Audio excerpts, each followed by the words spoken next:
länsipuolella sijaitseva Rymättylän saarikas pitäjä on Suomen kalaisin pitäjä, mikäli silakasta on kysymys. Vuosittain siellä merestä nostetaan lähes 1 miljoona kiloa silakkaa, eli noin 35 miljoonaa silakkayksilöä. Jyrkkärantaisten kalliosaarten välissä leviää siellä täällä merenpohjassa tasaisia savikkoja, joilla silakka mielikseen talvehtii ja joilta niitä suurilla talvinuotilla tavoitetaan. Useat talot ovat kustantaneet yhteisesti kalliin nuotan, jota kuljettamaan tarvitaan 7 hevosta ja miehistönä 10 henkeä tottunutta väkeä. Jäälle lähdetään heti, kun se suinkin kantaa, ja koko talvikin joudutaan liikkumaan ohuella jäällä, sillä avomeri on lähellä. Vaarallisilla paikoilla käy edellä pomo, eli nuottakuningas, kuten häntä ennen nimitettiin, ja koettelee tuurallaan jäätä ja etsii kestävimmät kohdat. Apajan kohdat nuottaisäntä tuntee maamerkeistä ja määrää ensimmäisen avannon, eli laskimen paikan. Tottuneet kalamiehet irroittavat jääleipon nopeasti ja työntävät sen jään alle apajan, eli luoman ulkopuolelle. Tästä alkaa tavallisesti runsaan kilometrin pituisen ja muutamia satoja metrejä leveän vesialueen piirittäminen nuottaköysin, joita itse nuotta, runsaan 4 kilometrin pituinen, noin 25 metrin korkuinen verkkoseinä seuraa. Ensimmäisenä työnnetään jään alle pitkät uitot, joihin on sidottuna ohkainen lapinköysi, jota taas seuraa paksumpi tauko. Uiton edellä käy tuurija, joka tuntee apajan ulkorajan. Hän iskee tuurallaan aina tietyn välimatkan päähän jäähän reijän, jonka kohdalle uiton on osuttava.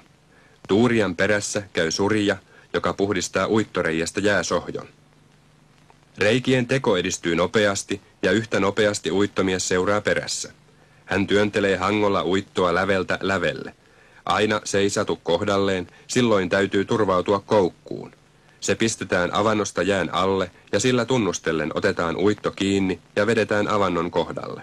Samalla kun uitot ovat lähteneet vilkkaasti solumaan jään alitse kohti saatinta eli nostoavantoa, kaadetaan raskaat verkkokuormat laskimelle ja jamotaan eri kuormien verkot nopeasti kiinni toisiinsa.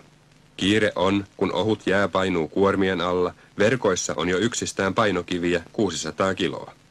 Sillä aikaa, kun köydet juoksevat uiton perässä suoriksi, saadaan verkot jamotuiksi, voidaan alkaa niiden laskeminen. Jamomisen ja laskemisen suorittavat nuottakunnan parhaissa voimissa olevat miehet, hevosmiehet. Nuottaväki näet jakaantuu tiettyihin eriarvoisiin ryhmiin. Hallituksen muodostavat kuningas eli pomo ja hevosmiehet. Uittojoukon päällikkönä ovat uittomiehet ja heidän alaisiaan lapurit, koukku ja kohvapoika. Lähinnä hevosmiehiin lukeutuvat niin sanotut tynnyripomot. Eri joukkojen työ on järjestetty siten, että raskaimman työn tekijät, nimittäin varsinaiset hevosmiehet, saavat välillä syödä ja levähtää ennen kuin käyvät voimia kysyvään nuotanvetoon. Heti kun perä on painunut laskimeen, pesevät miehet kuormalaatikot, jotka ovat savisesta nuotasta likaantuneet ja lähtevät nyt torpan ajoon, eli syömään eväitään lähimpään ihmisasuntoon, minkä edestä asunnon omistaja saa myöhemmin torpan kalat. Osa hevosista on myös saanut ruoka- ja juomalevon, mutta sen sijaan uittomiesten hevosilla on kiire. Ensimmäiseksi työkseen he hevosillaan ajavat nuotan suoraksi. Kun lapinköysi on ehtinyt aukkopolvelle, niin sitaistaan köysi reen ketaraan ja annetaan hevosen virmasti vetää. Apajan reidellä ei nuottaa voi enää niin mukavasti kuljettaa, sillä nyt vastaa koko laaja verkkoseinä veteen. Ohutta lapinköyttä lupuritytöt pienillä keksikoukuillaan uittomiehen jäljessä edelleen vetelevät avannosta uudelleen ja uudelleen ylös. Mutta aina jäälle vedetty osa katoaa avannosta jään alle. Varottava on, ettei köyden mutka pääse kokonaan katoamaan jään alle. Varsinainen paksu tauko, joka kiskoo perässään koko nuottaa, vedetään hevoskierrolla eli tynnyripelillä. Köysi nousee avannosta, käy muutaman kierroksen kelalla ja painuu taas jään alle. Tällainen vetotapa on Turun seudulla vasta noin 70 vuotta vanha. Se on opittu Suomenlahden perukassa kalastelevilta karjalaisilta ja inkeriläisiltä, joilla tynnyri on vanhastaan ollut käytännössä. Varsinaissuomalaiset ovat kehittäneet keksintöä edelleen, tehneet tynnyrit matalammiksi ja samalla tukevammiksi. Uitot alkavat nyt lähestyä saatinta. Maapolvella ne hangolla käännetään pitkin viimeistä avantorehtoa. Köysi pannaan käänteessä aaholliin, toisin sanoen luistamaan tuuran varren yli. Uittomiehet ovat taitavia ammattilaisia. Harvoin heiltä salko soluu avannosta sivuun, ellei jäänalainen virtaus ole tavallista kovempi. Vaikka kumpainenkin uitto on kulkenut eri teitä runsaan kilometrin, niin saapuvat ne suunnilleen yhtä aikaa saatin avantoon. Niin yhtäläinen on tottuneiden työtahti. Syöneet ja levänneet hevosmiehet valmistautuvat jälleen työhön. Pitkähokkiset jääanturat sulatellaan avannossa ja sidotaan jalkoihin.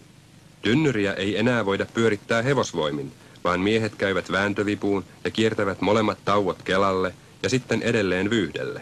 Jää rauskaa piikkien alla ja nuotta supistuu yhä tiiviimmäksi kehäksi. Tärkeä tapahtuma on se, kun nuotan äärimmäisen koirrioverkon, eli siulan pääpuu, koirrio, ilmestyy veden pintaan. Silloin näet on nuottakunnalla oikeus vanhan tapalain mukaisesti vallata itselleen uusi apaja. Päämies sieppaa vapautuneen uittohangon ja lähtee 4 ajaen merkitsemään uutta apajaa. Usein kilpailu on ankara, kun useat miehet pyrkivät samalle apajalle. Tapalaki on ankara ja selvä. Siinä kellä kulloinkin on etuoikeus. Usein käy, että valtaajia on vain yksi, mutta jos kala parveilee yksillä vesillä, niin sen alueen apajat ovat hyvin kysyttyjä. Vanha sääntö on, että nuotanvetoa ei saa alkaa ennen kuin kello 8 aamulla, että yksi nuottakunta saa vetää vain 2 apajaa päivässä. Näin ollen valtaamaan päästään eri apajilta suunnilleen samaan aikaan. Sattuu joskus, että ajetaan hurjaa vauhtia rinnan, jos silloin onnistuu sopivasti pudottamaan toisen reestä uittohangon, on toisen pysäytettävä hevosensa ja haettava hanko. Muulla aseella ei voi vallata apajaa. Ja sillä aikaa, kun uuden apajan valtaus on tapahtunut, on suuri osa verkoista kiskottu hartiavoimin jäälle. Työ on raskasta ja se on tehtävä rytmissä. Raudoitetut jalat iskevät yhtä aikaa jäähän, partalot ovat ojentautuneet suoriksi vastustamaan verkon painoa. Entisaikaan, kun verkko vedettiin ihmisvoimin ilman hevoskiertoa, silloin tauon veto suoritettiin parittain, nojaten korentomaiseen vetopihtiin, väkeä tarvittiin paljon. Saatinavantoon tullessaan korkea, poveton peräverkko muodostuu pussiksi, jossa hopealta välkehtivä saalis kuhisee. Haaveilla silakat nostellaan jäälle närviin ja jaetaan osakkaiden kesken. Nykyisin tavallisemmin silakat heti myydään ja vasta raha jaetaan. Kun on kyseessä päivän jälkimmäinen apaja, haetaan metsästä hakokaloja vastaan oksia ja tehdään vuoteet verkoille. Saariston väki on rehellistä. Sinne jäävät yöksi merelle kalliit laitteet tähtien ja pilvien vartioitaviksi odottamaan aamun hämärää, jolloin ne taas kuormataan ja viedään eilen vallatuille apajille.